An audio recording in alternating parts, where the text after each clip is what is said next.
हरे कृष्णा। सनातन धर्म में माघ महीने का खास महत्व है और यह महीना पूरी तरह से माँ गंगा को समर्पित होता है।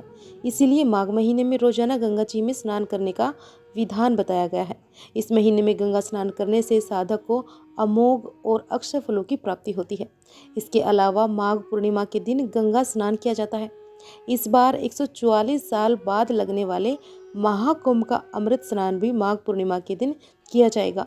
माघ पूर्णिमा के ठीक अगले दिन से पवित्र फाल्गुन मास की शुरुआत हो जाएगी और फाल्गुन मास में भगवान शिव की पूजा का विधान है। पूर्णिमा तिथि पर भगवान विष्णु और माता लक्ष्मी जी के साथ साथ भगवान शिव सहित पूरे शिव परिवार का पूजन किया जाता है। इन सब के साथ साथ पवित्र नदियों में स्नान करने के अलावा अपनी सामर्थ्य के अनुसार दान पुण्य भी किया जाता है। दीप दान किया जाता है और पूर्णिमा तिथि पर सात्विक भोजन का प्रयोग करना चाहिए। हो सके तो उपवास रखना चाहिए। लहसुन प्याज का या फिर तामसिक चीज़ों का सेवन नहीं करना चाहिए, क्योंकि पूर्णिमा तिथि पर श्री सत्यनारायण भगवान का व्रत भी रखा जाता है और रात के समय उगते हुए चंद्र देवता को अर्घ देकर व्रत पूर्ण होता है। यह तिथि चंद्र देवता को भी समर्पित होती है। तो चलिए आपको बताते हैं कि इस बार माघ पूर्णिमा कब है, पूर्णिमा तिथि कब से कब तक रहेगी, व्रत किस दिन रखा जाएगा और स्नान दान का शुभ मुहूर्त क्या रहेगा, चंद्र उदय का समय क्या रहेगा, इस दिन राहु काल का समय क्या रहेगा और सबसे विशेष बात कि इस बार माघ पूर्णिमा के दिन ही भद्रा भी लग रही है। तो भद्रा काल कब से कब तक रहेगा और भद्रा का वास कहाँ रहेगा, क्या यह भद्रा पृथ्वी लोक पर शुभ रहेगी या अशुभ रहेगी। तो चलिए आपको बताते हैं। यह जानकारी आपको अच्छी लगे तो प्लीज़ वीडियो को लाइक करके कमेंट बॉक्स में हरे कृष्णा लिखकर हमारे चैनल पर इस दिन पूर्णिमा की कथा भी जरूर सुनिए।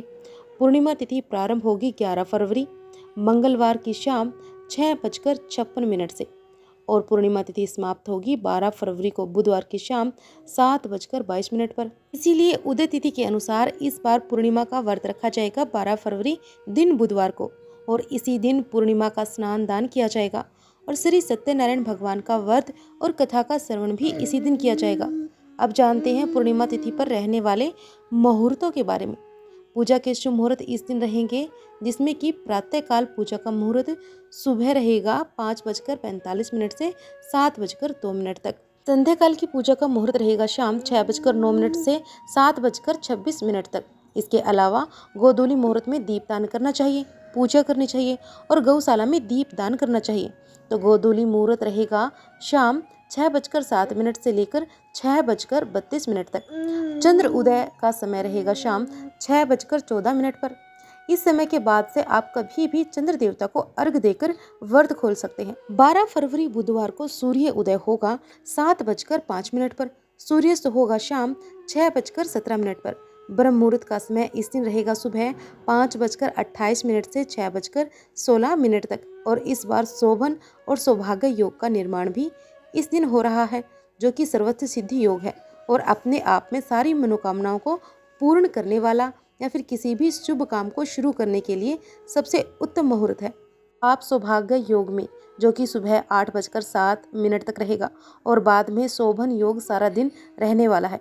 इन योगों में कोई भी नए काम की शुरुआत कर सकते हैं, लेकिन ध्यान रखिएगा कि इस बार पूर्णिमा तिथि पर कुछ देर के लिए भद्रा भी है और भद्रा प्रारंभ होगी 11 फरवरी मंगलवार को शाम 6:55 से और सुबह यानी कि 12 फरवरी बुधवार को सुबह 7:05 पर भद्रा काल की समाप्ति होगी। और इस बार क्योंकि भद्रा का वास मृत्यु लोक में है यानी कि धरती लोक पर होगा, और अगर भद्रा का वास धरती लोक पर होता है तो वह धरती के लोगों के लिए, प्राणियों के लिए अशुभ फल देने वाली होती है और इस तरह भद्रा के समय में कोई भी शुभ काम नहीं करना चाहिए, भद्रा का त्याग करना चाहिए। और इस दिन राहु काल का समय दोपहर 12 बजे से लेकर 1:30 तक रहेगा और राहु काल को भी अशुभ मुहूर्तों में गिना जाता है। अब आप यह सोच रहे होंगे कि जब भद्रा 12 फरवरी बुधवार को सुबह के समय भी रहेगी और उस समय ब्रह्म मुहूर्त में क्या स्नान किया जा सकता है या सुबह की जो पूजा है वह शुभ मुहूर्त में की जा सकती है। तो देखिए, बहुत से लोग ऐसे भी हैं जो भद्रा को नहीं मानते, जो ज्योतिष शास्त्र में विश्वास नहीं करते हैं, तो वह इस समय में सुबह की पूजा का स्नान ध्यान जप कर सकते हैं। लेकिन जो लोग ज्योतिष शास्त्र में विश्वास करते हैं, पंचांग में विश्वास करते हैं, मुहूर्तों में विश्वास करते हैं। इन्हें भद्रा का समय त्याग करके जो शुभ मुहूर्त प्राप्त होता है उसी में पूजा पाठ या फिर स्नान करना चाहिए। यह थी पूर्णिमा की जानकारी। अगर आप सभी को अच्छी लगी हो तो वीडियो को एक लाइक करके शेयर अवश्य कर दीजिएगा। कमेंट बॉक्स में जय श्री कृष्ण लिखना मत भूलिएगा। हर हर महादेव।